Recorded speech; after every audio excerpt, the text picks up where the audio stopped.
Oi, eu sou a Cris e esse é o canal Palavras de Nutri. E hoje eu vou responder algumas das dúvidas que aparecem nos comentários aqui dos vídeos, todos os vídeos aleatórios. Então, quando tu tiver uma dúvida, coloca nos comentários que em algum momento vai aparecer aqui a tua resposta. Claro, né, que é bem possível que eu vá respondendo ali nos comentários mesmo, né, mas vai ter mais vídeos aqui respondendo as dúvidas comuns do canal. Oi, eu sou a Cris. Vou usar cogumelo, né? O que eu vou fazer? Um pouquinho mais pra frente. Não come proteína, tá nessa situação. Aqui a primeira dúvida é: qual é a validade da maionese? Né? A Elaine perguntou qual que é a validade da maionese de cenoura.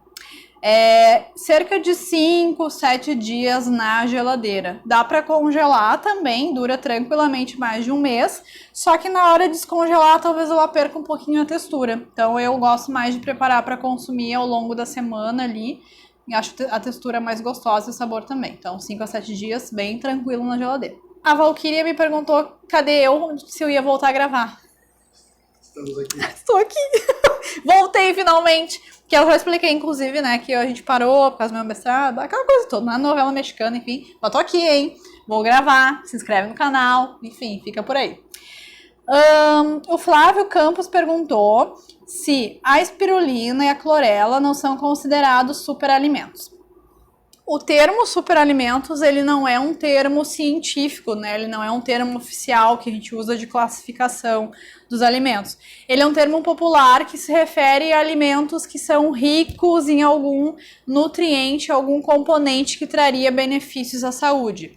Se a gente for pensar por essa lógica, vou dizer que assim, todos os alimentos de origem vegetal são superalimentos, né? Porque cada um dos alimentos que a gente procurar vai ter algum nutriente, algum componente que poderia nos beneficiar se consumido a longo prazo, né? Com frequência na alimentação.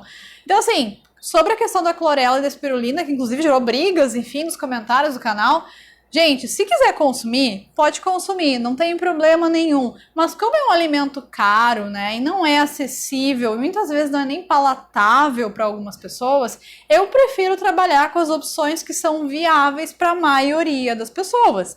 Então, por exemplo, se alguém me perguntar uma super fonte de proteína vegetal, eu prefiro trabalhar com feijão, lentilha, amendoim, enfim, que são alimentos de fato com valor acessível, do que espirulina e clorela. Tá? Mas aí fica a critério de cada pessoa consumir ou não consumir. Tá? E também é sempre aquele negócio, né? Se diz que é alimento milagroso, que é o superalimento, que é o alimento revolucionário, isso é jogada de marketing, é mídia. Isso, super encarece, né? Eu prefiro comer meu feijãozinho e ser feliz do que clorela e espirulina. Mas como eu não posso proibir e nem escolher a alimentação de todo mundo, por isso que eu digo, é a critério, né? Enfim, cada um investe naquilo que pode investir. Tá? Mas enfim, popularmente seria considerado sim o superalimento, mas como eu comentei, é bem difícil que não tenha essa classificação para praticamente tudo no reino vegetal, fungo, né? Enfim, a gente acaba tendo vários benefícios com essas opções. A Luciana perguntou se o mate-leão no almoço pode ser considerado uma bebida como os chás que eu falei. Para quem perdeu, eu falei sobre a questão de que os chás, eles prejudicam a absorção do ferro não M, que é aquele ferro presente nas opções vegetais, como feijão, lentilha, grão de bico, enfim, e em cerca de 40 a 50% do ferro presente nas carnes, tá?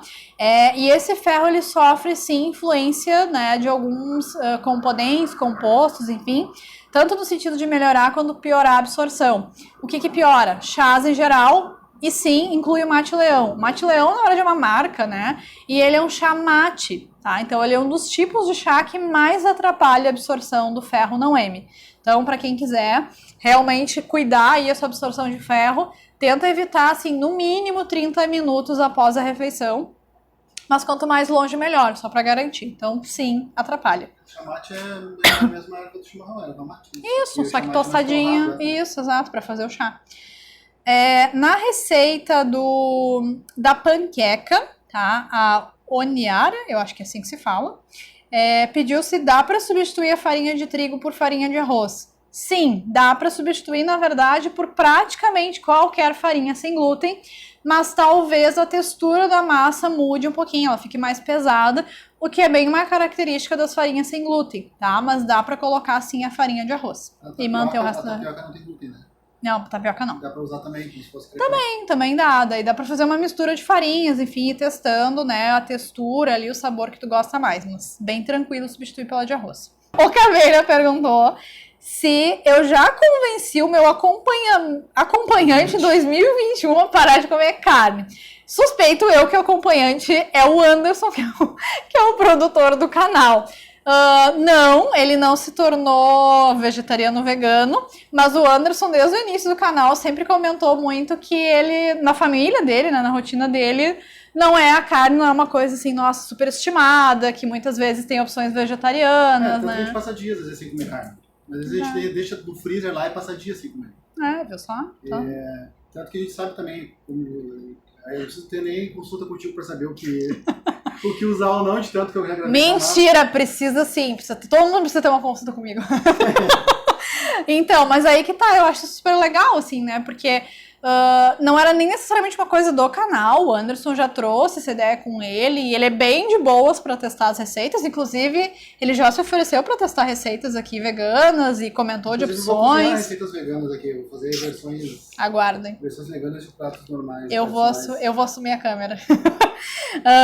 Eu acho que, agora não sei se é GRI, enfim.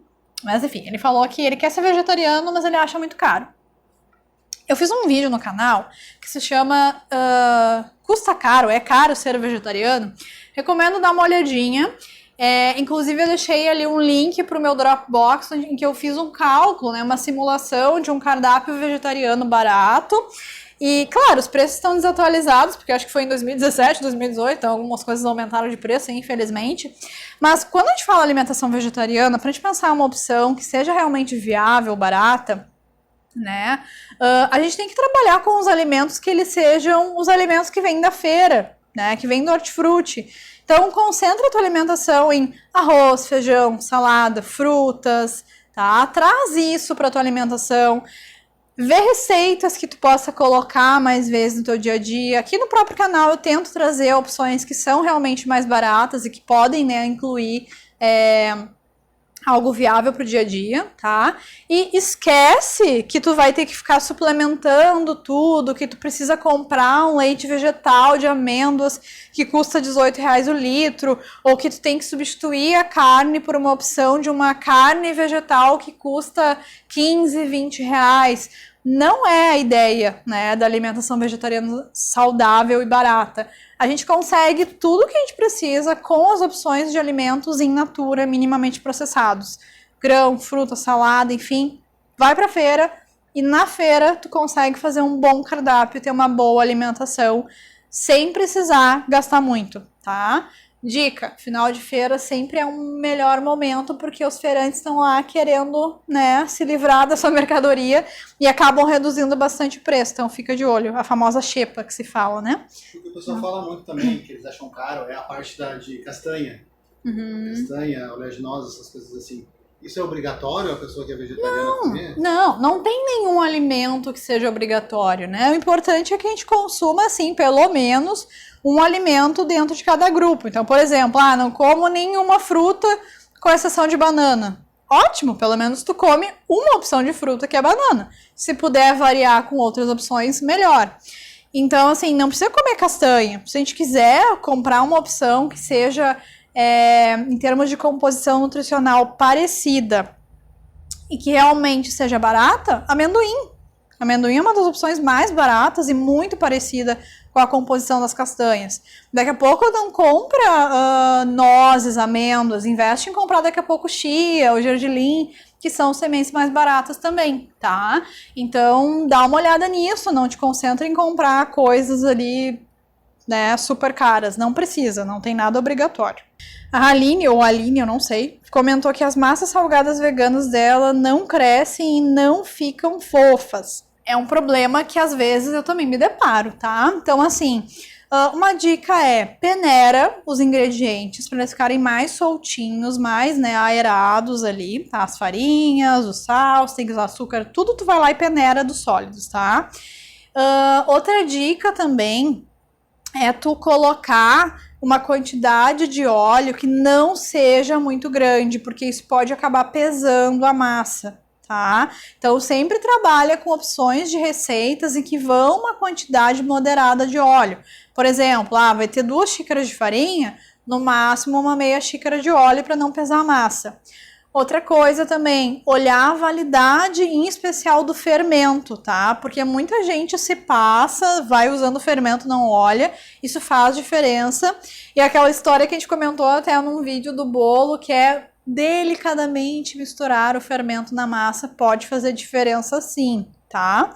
Temperatura do forno também, então assim, tenta olhar bem se os ingredientes que está usando estão ali bem, né, preparados, se está realmente na validade, olhar se o forno ele está realmente pré-aquecido quando pede pré-aquecido, a forma também que tu vai usar, né, daqui a pouco tu vai fazer uma receita grande, tenta colocar em 2 formas, não coloque em uma só para não pesar muita massa. Ou o contrário, pouca massa, tu vai colocar uma forma grande. Não, reduz o tamanho da forma. Tudo isso vai ajudando. Mas vou te dizer que, felizmente ou infelizmente, é bem questão de teste. Eu também errava bastante, não consegui acertar nenhum bolo, em especial vegano, tá? Foi um desastre os iniciais. Aí depois eu fui testando e fui chegando ali nas receitas que eu coloco aqui no canal, tá? Dá uma olhadinha que eu acho que pode te ajudar, em especial a massa de pizza vegana. E é isso, eu espero que vocês tenham gostado. Se vocês gostarem, deixa um like, se inscreve no canal, acompanha aqui ativando o sininho da notificação e deixa comentários, vai, né, dando tuas dúvidas aí, que conforme elas vão se aglomerando, a gente vai respondendo nos comentários aqui também no vídeo, certo? Aguardo vocês na próxima e um beijo, até mais!